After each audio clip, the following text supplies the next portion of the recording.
I'm Karlana Diedrick from Derby and I'm a Zumba instructor. Yeah, so when did that all start? When did you find a passion for dance first? So, growing up as a kid, I always liked dancing.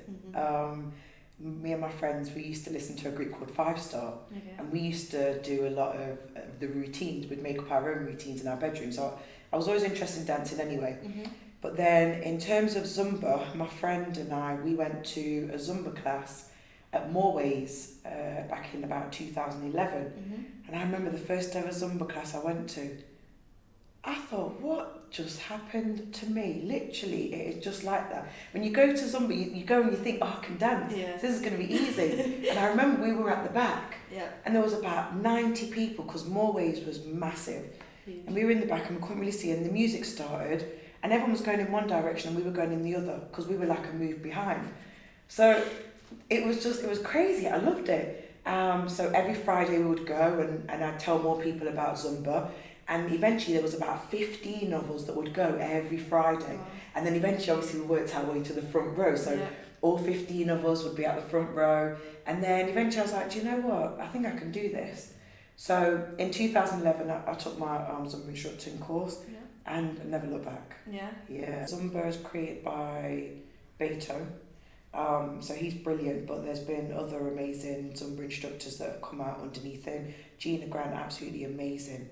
And Loretta Bates, she's brilliant, absolutely brilliant. So do you know what I've always learned in life? What you see on the outside is not necessarily what's going on the inside. So you might look at someone and think, oh my gosh, I want to be like them. They've got so much money, they've got a really nice house. But actually behind closed doors, they're sad, they're suffering with depression. There's so many things that are going on. Now you've got lots of famous people who've got lots of money and then they go and commit suicide. Yeah. So is it really about money? Is it really about having the biggest car? Is it really, you look like the marriages are nice and then really behind closed doors they hate each other and they're living in separate rooms. So I never aspire to be like anyone other than me, the best what I can be. Good for you. And so obviously your son Ammari, who I've also spoken to, how did you get him into martial arts and Thai boxing? So basically when I was growing up as a child, me and my siblings, we were all encouraged to do sports. So I used to run for Nottingham, my sister used to swim, and at the time, obviously my other brother and sister, they were really young anyway, but sports was a thing where you had your education and then in order to keep off the streets, you did sports. So for me, it was always a thing that when my children were of age, they were going to do sports. So I took them to a variety of things. As you've heard, karate is always you go to, isn't it? I think gymnastics is always the first one generally for girls, and then karate as well. So I took the kids to karate. They absolutely hated it. But then the next thing, So but then after that, I took both Ammari and my other daughter. I took them to Thai boxing, and Ammari absolutely loved it, and that was it. He never looked back. But it was just to keep the kids on the straight and narrow. Yeah. And I think, to be fair, it's worked. Yeah, it has, definitely. So for you as a mother and to Ammari, what is it like for you watching him fight? Do you ever get nervous? I mean, oh my gosh. I remember when he first fought as a youngster, and they were all padded up, looking like a sumo wrestler, because they had them suits, didn't they? The bodysuit, the head stuff, and it was cool in the beginning because all we were able to do is body shots. Yeah. So it was brilliant. So his legs were padded, everything was cool, brilliant. But then when he became of age, where the pads started to come off, and then all of a sudden you can hit to the head and all, and then it just became more fearful. So there'd be times, I go and watch him because I want to support him, but inside I hate it. Yeah. But I never want to show him that I hate it, but I really hate it. Motherhood, tough, extremely tough. It's difficult raising 4 children on your own.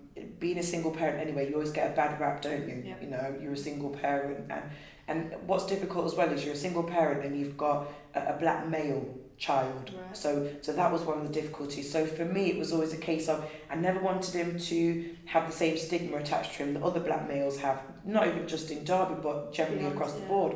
So, and also I didn't want the stigma attached that I'm a single parent, so therefore you're not interested.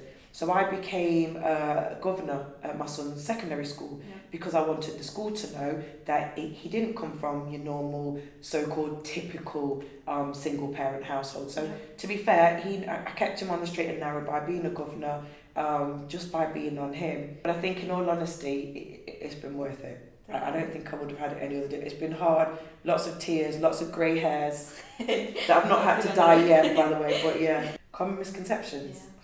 I probably can't say them on camera.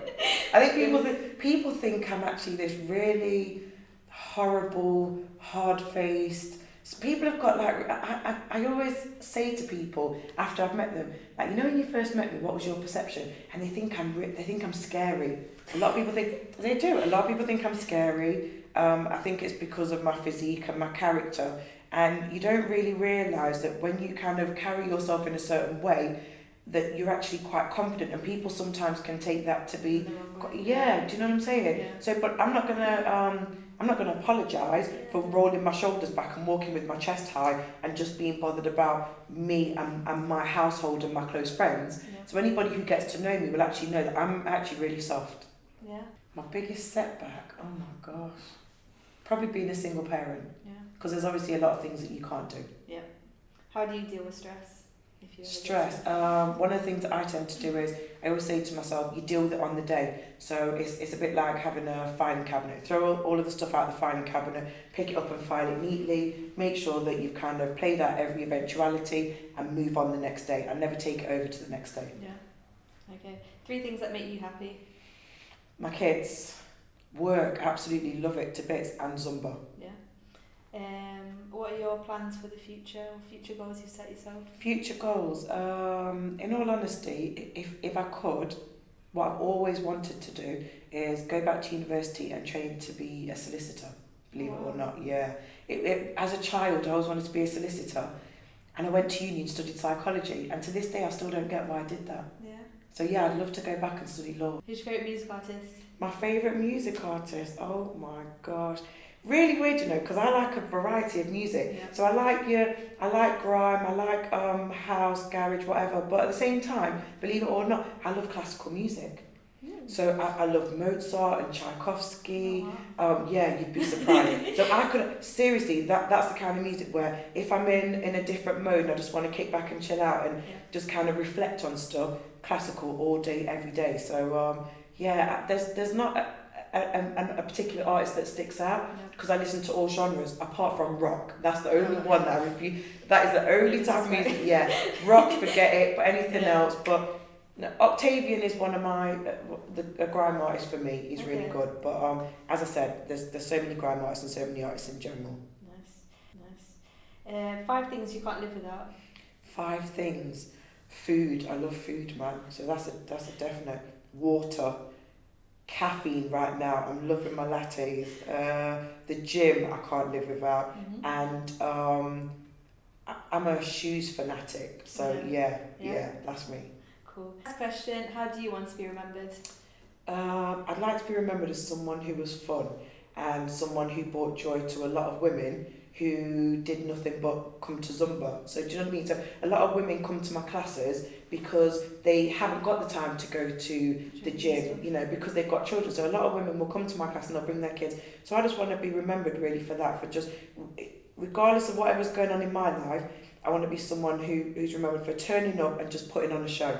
Yeah. That's it. Yeah. That's it, thank you. Thank you very much.